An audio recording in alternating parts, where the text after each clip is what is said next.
दोस्तों नमस्कार, मेरा नाम है मनीष कुमार सिंह और आप देख रहे हैं 4 PM महाराष्ट्र और आपका बहुत बहुत स्वागत करता हूं।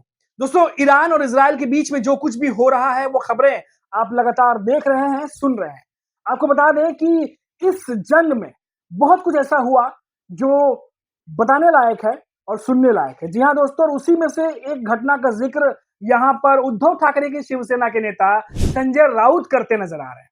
उन्होंने साफ कहा कि ईरान न झुका न ही उसने सरेंडर किया, बल्कि अडिग रहा, लड़ा और उसने एक मिसाल पेश कर दी है। जी हाँ दोस्तों, और हमेशा से जिस तरीके से भारत के साथ ईरान मजबूती से खड़ा रहा है, हमें भी ईरान से सीखने की जरूरत है।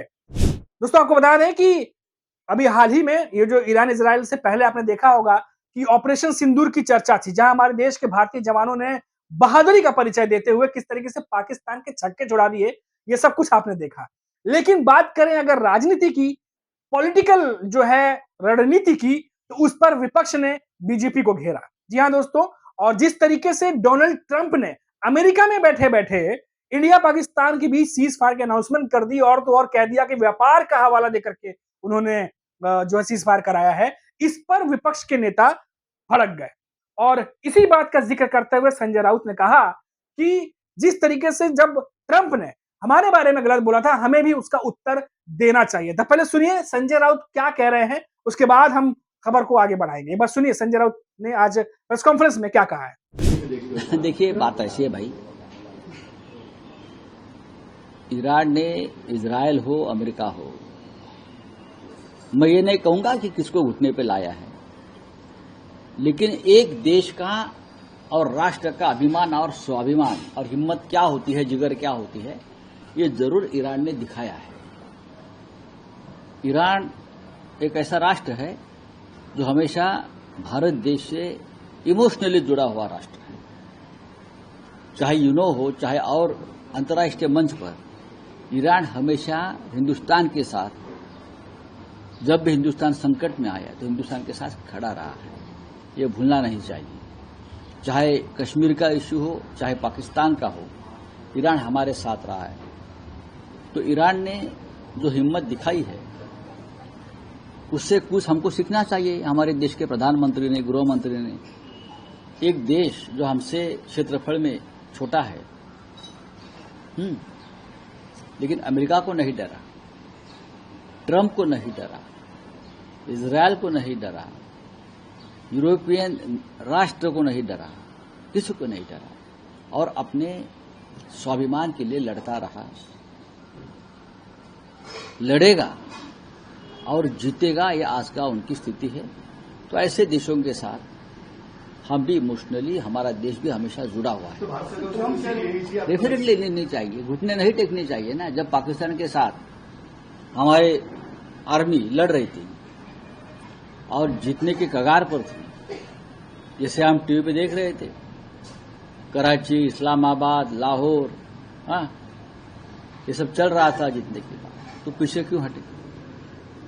तो ईरान के नेताओं का जो जज्बा है वो काबिले तारीफ है। तो देखा दोस्तों आपने, ये संजय राउत हैं, महाराष्ट्र में उद्धव ठाकरे की शिवसेना के सांसद हैं, नेता हैं और आकर के आमतौर पर प्रेस कॉन्फ्रेंस करते हैं और बीजेपी को और महाराष्ट्र सरकार को निशाने पर रखते हैं और जो भी बुनियादी मुद्दे हैं महाराष्ट्र के भी उसको भी उठाते रहते हैं। अब संजय राउत ने साफ तौर पर कहा है कि जिस तरीके से ईरान ने अमेरिका को जवाब दिया, हमें भी एक तरीके से उनका कहने का मतलब ये था कि हमें भी जवाब देना चाहिए था। डोनाल्ड ट्रंप ने भी काफी चीजें ऐसी की जो उन्हें नहीं करनी चाहिए थी। इंडिया पाकिस्तान के बीच जो मामला था वो इन दोनों देशों के बीच में था और पहले भी भारत ये साफ कर चुका है कि ये मामला हमारा है और हम ही इसको सुलझाएंगे, किसी तीसरे की मध्यस्थता की जरूरत नहीं है। इसके बावजूद डोनाल्ड ट्रंप जो है वो बीच में आए और जिस तरीके से वो बातचीत हुई होगी या जो हुई होगी अभी, लेकिन जिस तरीके से उन्होंने अनाउंसमेंट किया, ये उन्हें नहीं करना चाहिए था। अगर यही चीज अमेरिका के बारे में कोई तीसरा देश कर दे तो शायद डोनाल्ड ट्रंप को अच्छा ना लगे। लेकिन दोस्तों अब इसको लेकर के भारत में जो विपक्ष के नेता हैं उन्होंने डोनाल्ड ट्रंप के बारे में और साथ ही बीजेपी सरकार को किस तरीके से घेरा, विदेश नीति को लेकर के सवाल पूछे गए कि जो विदेश नीति हम चला रहे हैं क्या वो सही है, गलत है, उसको लेकर भी बहुत सारे सवाल जवाब जो हुए और ट्रांसपेरेंसी को लेकर के बातचीत हुई। तो ये तमाम चीजें होती रही और इस पर चर्चा चलता रहा, क्योंकि अभी हाल ही में इजराइल और ईरान के बीच में अभी सीज फायर हुआ और फिर वैसा ही सेम रिपीट हुआ जो इंडिया पाकिस्तान के बीच में हुआ था, भारत पाकिस्तान के बीच में, जब डोनाल्ड ट्रंप जो है वो चौधरी बन करके उन्होंने जो है अनाउंसमेंट कर दिया कि सीज फायर हो गया है। अब वही इजराइल और ईरान के बीच में भी किया उन्होंने। अब ये इसीलिए उस तर्ज पर संजय राउत जो है वो यहाँ पर इंटरव्यू में वो बयान दे रहे थे। इसके अलावा देखिए दोस्तों, महाराष्ट्र में और एक इन दिनों विवाद जो है वो चल रहा है, विवाद कहिए या मुद्दा कहिए। इन दिनों हिंदी वर्सेस मराठी को लेकर के काफ़ी बातें चल रही हैं और चाहे वो स्कूल में एजुकेशन को लेके हो, तीसरी भाषा के तौर पर उसको ऑप्शनल करना है या परमानेंट करना है, उन तमाम चीज़ों को लेके आप आए दिन बयान देख रहे होंगे। इस पर भी संजय राउत ने आज एक बात कही है।